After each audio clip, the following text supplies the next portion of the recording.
sesuatu yang indah. Jangan sampai ingatan hati kita hanya terhenti pada sesuatu yang indah saja.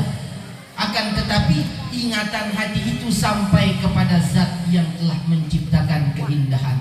Bernilai ibadah tidak? Bernilai ibadah tidak?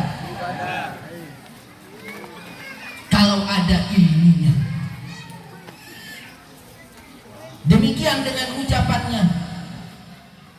Selalu basah lisannya dengan berzikir kepada Allah zahiran wa batinan, baik secara zahir maupun secara batin. Dengan demikian insya Allah, kalau manusia itu berkekalan di dalam pengabdian dirinya kepada Allah Subhanahu wa Ta'ala, maka pada akhirnya seperti yang tadi, penglihatannya akan bermuatan ibadah, pendengarannya menjadi bernilai ibadah, ucapannya juga menjadi bernilai ibadah, dan sembuh dia dari penyakitnya, seperti yang sudah sempat Tiang sampaikan tadi malam. Tapi mohon izin Tiang sampaikan sedikit karena ibu-ibu tidak sempat hadir tadi malam. Nggih? Izin Pak nggih?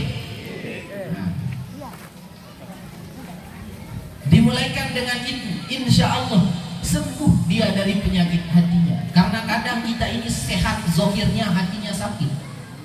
Zahirnya sehat, hatinya zahirnya sehat, hatinya sakit.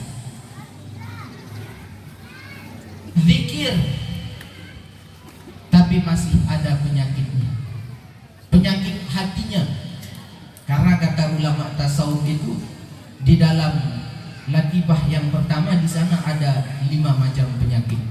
Di sana ada hawa, ada nafsu, di sana ada watak syaitan, ada watak iblis, di sana ada hubbud dunia, cinta dunia.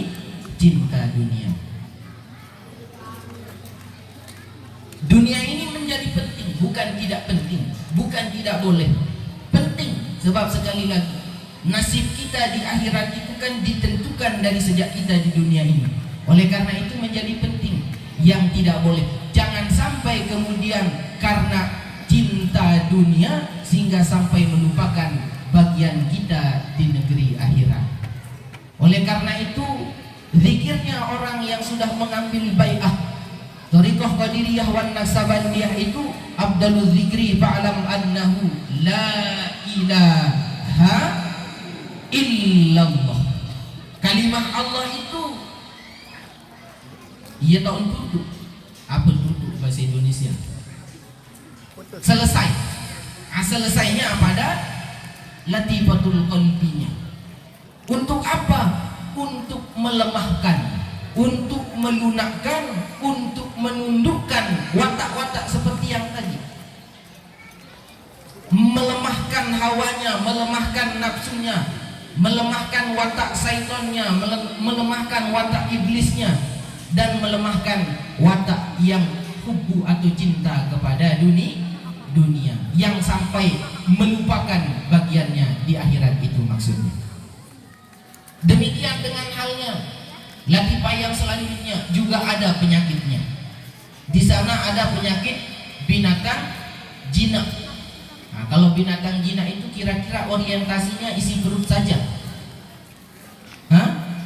Orientasinya hanya isi perutnya saja. Ganton mele kan? Coba sila, lemut seriuk manok. Nah, kalau kita perhatikan ayam, makan, tidur, kawin, nah itu saja. Orientasinya hanya itu. Supaya jangan seperti itu, maka zikirnya di dalam latifah yang kedua itu supaya benar. Kalau ada orang yang berzikir tapi masih punya watak seperti itu, sekali lagi, jangan-jangan zikirnya pada latifah yang kedua itu bukan salah, tapi mungkin kurang tepat. Demikian halnya dengan latifah yang selanjutnya atau latifah yang ketiga. Di sana ada watak binatang buas. Nah, watak binatang buas itu kira-kira demen delik dengan napiakan, momot mencu. Nah, Kerjaannya mengganggu saja. Kalau kita perhatikan singa misalnya, kalau ada binatang yang mampu ditaklukkan sedang enak-enaknya makan, singa datang, ganggu. Watak itu ada di sana. Yang demen ngerodo kadang, demen ngerodo batu, mentangguh, mentang-mentang dia kuat, mentang-mentang dia perkasa, yang lemah ditindas. Itu watak binatang buas. Kalau ada orang yang berzikir tapi masih punya watak semacam itu, jangan-jangan zikir pada latifah yang ketiga itu bukan salah, tapi masih kurang tepat. Demikian halnya dengan latifah yang selanjutnya atau latifah yang keempat. Di sana ada sifat hasad, di sana ada sifat dengki. Kalau ada orang yang berzikir tapi masih bisa hasad, kalau ada orang yang berzikir lagu masin kereng dengki, kalau nanti tetangga yang beli kipas dia yang kepanasan, tetangganya yang beli mobil dia yang tak bisa tidur, padahal dia zikir tapi masih punya watak seperti yang tadi, hasad, dengki, kalau nanti gemar mencelakakan orang, jangan-jangan zikirnya pada latifah yang keempat itu masih kurang tepat. Demikian halnya dengan latifah yang selanjutnya, karena di sana juga ada penyakit, yang mana penyakitnya itu adalah penyakit nabiaran, ujub, riak, takabur, sum'ah. Berzikir tapi masih ujub, berzikir tapi masih riak, pengen dilihat-lihat orang. Kalau orang banyak ibadahnya, masya Allah, apik tentang ruku sujud. Tapi kalau lagi sendiri bara manok notok bukan sehari, pengen dilihat-lihat. Zikir tapi masih punya watak yang semacam itu, jangan-jangan, sekali lagi, jangan-jangan zikirnya pada latifah yang kelima itu masih kurang tepat. Demikian dengan yang keenam, tulul amal, panjang angan-angan, demen berkhayal. Demikian juga dengan latifah yang terakhir atau yang ketujuh. Di sana juga ada penyakit malas. Nah, oleh karena itu, sekali lagi untuk sama-sama kita pahami bahwa tujuan manusia itu berzikir adalah untuk melemahkan watak-watak yang sudah disebutkan tadi. Dengan demikian, mudah-mudahan kita benar-benar menjadi hamba Allah dan hamba dari perintah Allah. Tidak lagi menjadi hamba nafsu, tidak menjadi hamba hawa dan nafsu, tapi benar-benar menjadi hamba Allah Subhanahu wa ta'ala, yang kita mulai dengan zikir, dibekali dengan pemahaman kita dari maksud zikir di masing-masing latifah,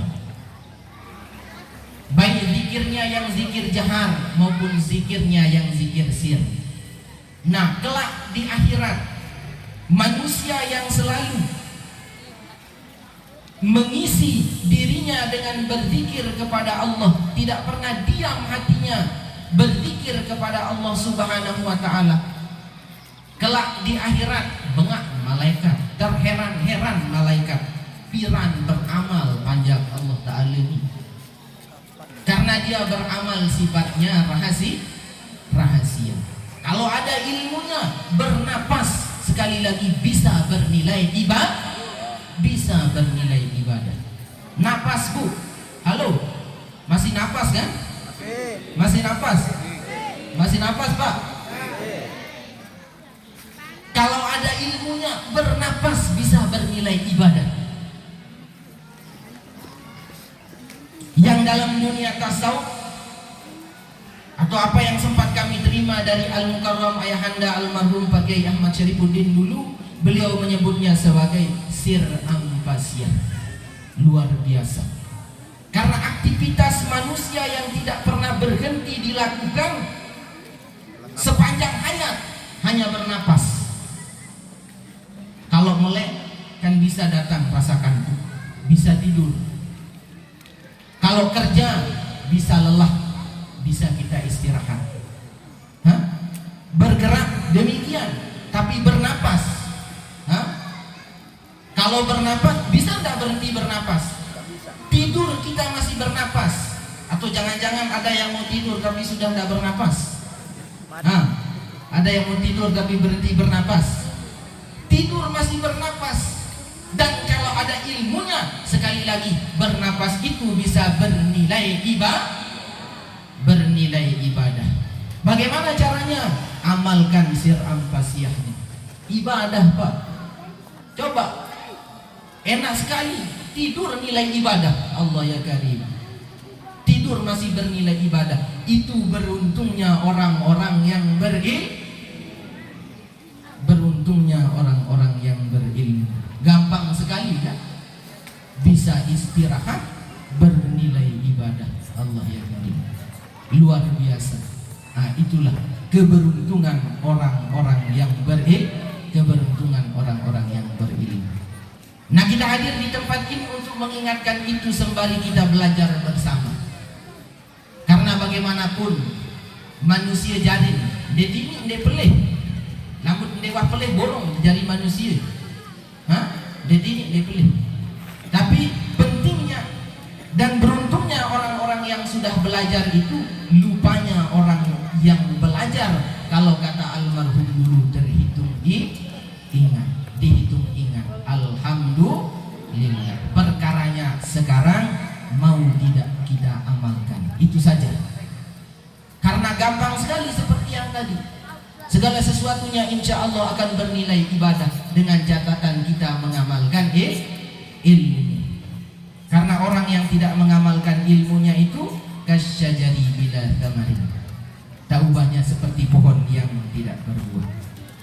Oleh karena itu, mudah-mudahan pada kesempatan yang berbahagia ini kita semua memperoleh berkah dari guru kita, diberikan istiqomah di dalam mengamalkan apa yang sudah kita terima dari beliau. Karena kata ulama, al-istiqomah khairun min alfi karomah. Lebih baik dari 1000 macam karomah. Berjalan di atas air itu karomah. Pasir yang digenggam bisa menjadi emas, itu karomah. Tapi istiqomah masih lebih baik daripada 1000 karomah. Istiqomah mengamalkan ilmu itu masih lebih baik daripada 1000 karomah.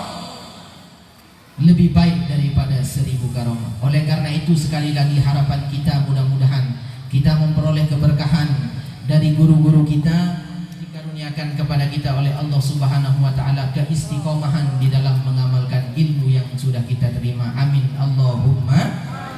Sudah hampir 1 jam tiang menyampaikan. Ini ibu-ibu sudah tidak berhenti dari tadi, kasihan, panas sekali kayaknya.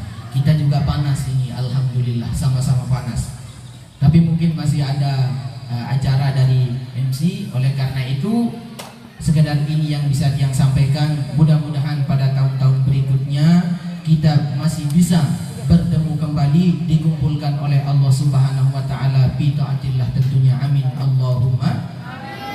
Sebagai penutup, saya pribadi memohon maaf yang sebesar-besarnya kepada Bapak dan Ibu saudara hadirin yang sempat hadir di tempat ini. Apabila ada kata-kata yang mungkin kurang berkenan, saya secara pribadi sekali lagi memohon maaf yang sebesar-besarnya. Dimaafkan Pak G? Maafkan Ibu G? Terima kasih atas segala perhatian.